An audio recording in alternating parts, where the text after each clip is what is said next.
Čaute, ja som Majka, mám rada tanec, mám domáce zviera, je to pes, volá sa Benny, mám sestru, volá sa Bea a toto je moja ďalšia kamarátka.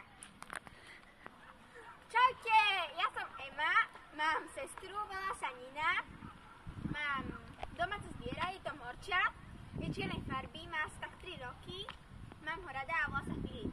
Potom mám ústerky, moje najobľúbenejšie zviera, je to mačka, teda vlastne kocúr a volá sa Ríško. Tak to by bolo asi len všetko, tak čaute! Čaute! Ja som Vanessa, prezývajú ma Vanes, tiež mám aj miniovšíského teriéra, volá sa Ebi. Mám rada, keď sa s kamarátkami zabávam a chodím na kúpaliska. Tiež mám aj rada rovnako všetky moje kamarátky a preto aj sme sa rozhodli natáčať toto video. Tak to je o mne všetko, tak čaute! Čaute!